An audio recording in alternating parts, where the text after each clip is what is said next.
శ్రీహరికోటలోని Satish Dhawan space centre కీలక మైలురాయిని చేరుకోనుంది.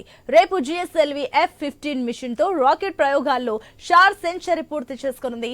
షార్లోని రెండో launch pad నుంచి జరిగి చరిత్రాత్మకమైన 100వ ప్రయోగంలో స్వదేశీ నావిగేషన్ వ్యవస్థ నావిక్లోకి NVS-O2 ఉపగ్రహాన్ని ఇస్రో అంతరిక్షానికి పంపనుంది. ఇది ఓవరాల్ గా ఇస్రోకు 17వ జిఎస్ఎల్వి మిషన్ కాగా స్వదేశీ క్రయోజెనిక్ ఇంజిన్ తో కూడిన రాకెట్ ను ప్రయోగించడం 11వసారి.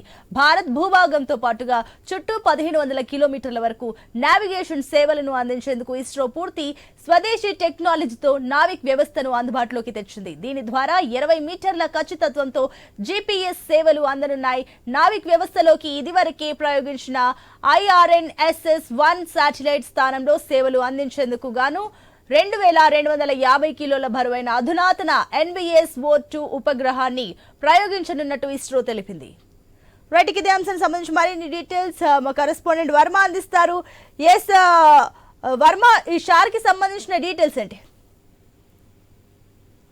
ఆశా, మరో ప్రయోగానికి కూడా శ్రీహరికోట నుంచి ఏదైతే ఇస్రో సిద్ధమైంది, ప్రతిష్టాత్మకంగా కూడా 100వ ఈ రాకెట్ ప్రయోగానికి సంబంధించి కూడా దేశం అంతా ఎంతో ఉత్కంఠగా ఎదురు చూస్తోంది. 1980లో తొలిసారిగా శాటిలైట్ ప్రయోగం ప్రారంభించిన ఇస్రో ఈ రోజు 100వ రాకెట్ ప్రయోగానికి మైలురాయికి చేరుకున్న పరిస్థితి అయితే ఉంది. దీనికి సంబంధించి కూడా ఈ రోజు అర్ధరాత్రి అంటే 2:53 దీనికి ఏదైతే నూతన సంబంధించి రాకెట్ సంబంధించి GSLV F-15 రాకెట్ ప్రయోగానికి కౌంట్ డౌన్ కూడా స్టార్ట్ అయింది.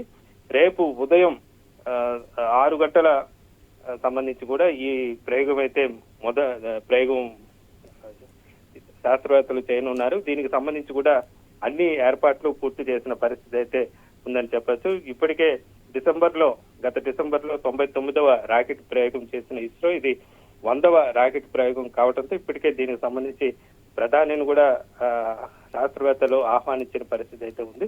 ఇక దీనికి సంబంధించి మొత్తం 36,000 కిలోమీటర్ల దూరంలో ఉన్న కక్షలోకి ఈ కొత్త ఏదైతే శాటిలైట్ ఉందో NVS-02 దాన్ని పంపేందుకు రంగం సిద్ధమైంది. ఉపగ్రహం బరువు 2250 కిలోల బరువైన ఈ యొక్క ఉపగ్రహాన్ని దీన్ని అంతరిక్షంలోకి శాస్త్రవేత్తలు పంపించనున్నారు.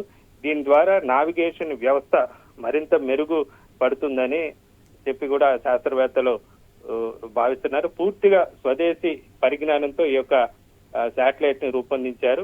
అమెరికా గ్లోబల్ పొజిషన్ శాటిలైట్ వ్యవస్థ లాగా ఇది కూడా పనిచేస్తుందని కూడా శాస్త్రవేత్తలు చెప్తున్న పరిస్థితి అయితే ఉంది. ఇది మొత్తం దేశానికే కాకుండా ఇతర ప్రాంతాల్లో కూడా భారత ఉపఖండానికి సంబంధించి పూర్తి స్వదేశీ పరిజ్ఞానంతో చేసిన దీనివల్ల దీనికి సంబంధించి కూడా ఉపయోగాలు కూడా ఇప్పటికే శాస్త్రవేత్తలు వివరించిన పరిస్థితి అయితే ఉందని చెప్పచ్చు. మొత్తం మీద ఈ రేపు జరిగే ఈ ప్రయోగానికి సంబంధించి కూడా కౌంట్ డౌన్ కూడా ఈ రోజు అర్ధరాత్రి మొదలైన నేపథ్యంలో దీనికి సంబంధించి మొత్తం 27 గంటల పైగా ఈ కౌంట్ డౌన్ జరిగి అనంతరం రేపు ఉదయం 6 గంటలకు దీనికి సంబంధించి కూడా ప్రయోగం నింగిలోకి ఈ రాకెట్ దూసుకుపోనుంది.